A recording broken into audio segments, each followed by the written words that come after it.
can you guys just first tell us how you're feeling? Because I got to imagine it feels pretty good. It feels amazing. Victory Lane is where we live. I'm driving in my coupe down the street with my boys. So Victory Lane is how we doing it.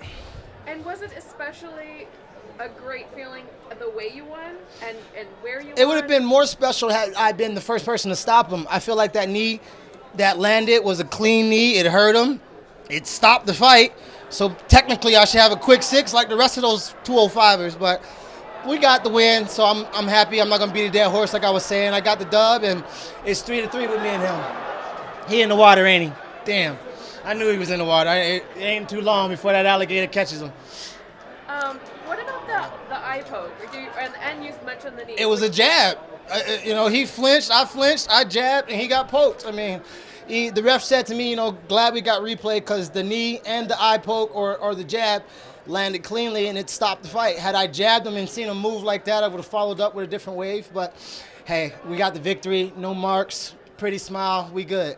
Do you feel like he was a little bit, milking both of those on purpose? Oh, absolutely. I don't want to say on purpose, but he was milking it for sure. I know the knee hurt. I landed it. I felt it on his sternum.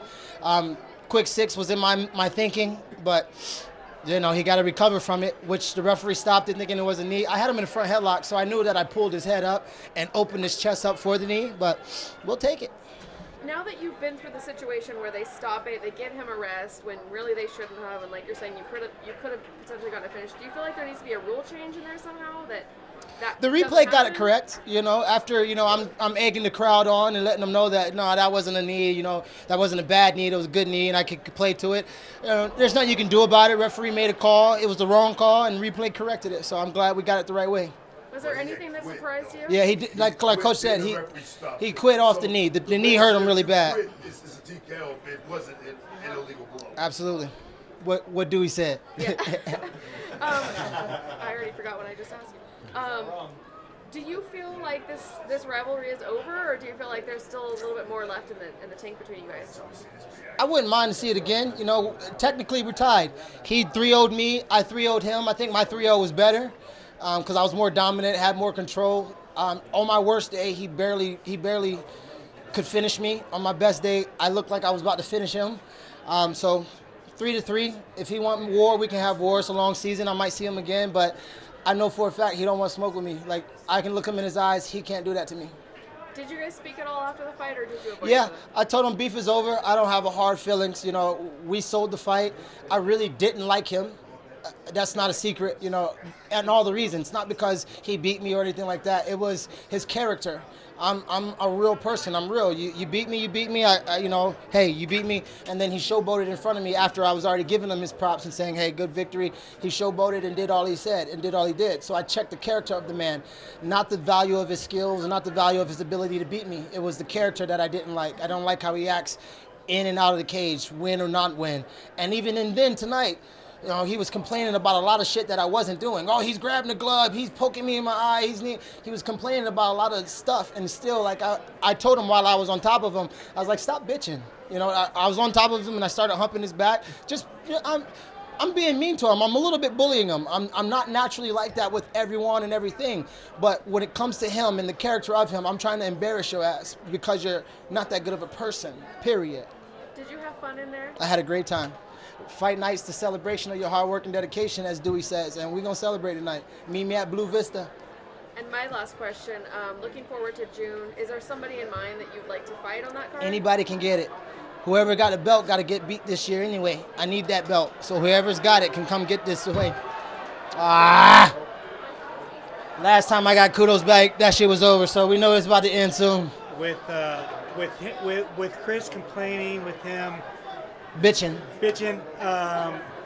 faking the funk, everything. Do you feel like he didn't want to be in there with you? Yeah, I felt that. I see it in his eyes. When we were on our feet and I started poking at him and having a little bit of fun, I could hear Coach say, get back to work, get back to seriousness. But, I still had to let my Bubba J live in me. I have to, be me at all times. But we stayed focused, and I don't think he wants to smoke because I really came for war. He came to fight. I came to war with him. What was the game plan going in the fight? To knock him out, to dominate him, to embarrass him, to hurt him, to change his face.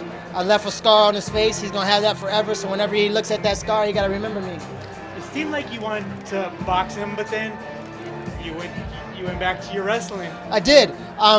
Because it was a little bit of him saying I was going to get tired and he was going to choke me out. And it was a little bit of me and the honoring me saying, prove it. I'm going to give you this opportunity. I'm going to take you down. I'm going to do what I want. But prove you can make me tired and prove you can submit me. And he couldn't prove that. You have a big dominating performance like that. You got a fighter out there. It looks like he's quitting and he doesn't want to be there. Do you think this is the kind of fight that'll change a fighter? Do you think Absolutely. Chris will be a different fighter? Absolutely. After this fight? If he ever sees my name across the board again, he's going to be shitting himself for sure. And I left that imprint on him. I wanted that to be in his head. He said he lives rent-free in my head. He had to pay for that rent tonight. And I know you said coming into this, you had to balance emotions with trying to stay calm, cool, but you wanted to go in there with a little bit of your chip on your shoulder. Absolutely. How did you feel when you were walking out? I think I flipped that switch. I stayed calm. I was in the back taking a nap, relaxing. I said what I had to say. I did all the things that we had to do to sell the fight. Like they said, the people's main event. But then when it came time to fight, I flipped the switch. I stayed calm. I was unbothered, and I was one-way traffic with him. I was going to say, you got a huge pop from the crowd. Even when you popped up taking the nap, the crowd gave you a big pop. How does it feel to feel that support? And did you feel that while you were in there? Loved it, man. Love fighting in Vegas. I'm from here at this point. I'm a Vegasan now, I guess. Mad people in the crowd show me love. It's Batman Tings 2023. Damn soon, no. What's up? You showed your disapproval of Chris Wade during this fight week and your emotions towards him. How did you keep all that in check? And once the cage doors got locked in, you performed the next year? I'm a true professional. Sometimes you got to flip the switch. Sometimes you got to be a little bit mad, a little bit angry, a little bit warlike. And then sometimes you can be a little bit more sportsmanship. With other guys, I'm going to show more sportsmanship, show more class. But with the classless, sometimes you got to get down and dirty. And that's what I did. And what words did Chris Wade say to you after the fight ended? Respect. Good fight tonight. That's all he said. Hey, congrats on the win. I know you said you don't like his character. You wanted to embarrass him in there, but is the bad blood over with, or it's 3-3. I told him I'm done beefing with him. I'm done having that energy towards him. A little bit of me felt like I was bullying him. I wanted that. I didn't care that I was bullying him. PFL put out some clips of me saying, him saying that I was deranged, and then me saying he was just afraid of me. That's the only reason why he used those words. I felt like I was one-way traffic with the trash talk. It was one-way traffic with the energy and the hatred. But after we shook hands and, coach was like, we ain't shaking hands tonight. But after I saw the defeat in his eyes, I'm not like him in a sense where I can showboat and go into a place of, I beat you, now you got to live with that. He's living with the loss like I had to live with the loss. It's 3-3. If you want to see me again, we can meet anywhere. And last thing, you and I are from the same hometown. You want to say anything to the 757? 757, stand up. Bad Beach Things all the way. Let's go. VA in the house. Yes, sir. Thank you. All right. All right, people. Meet me at Blue Vita. Where we at tonight, Simona? Bella Vita. Bella Vita. Meet me at the after party.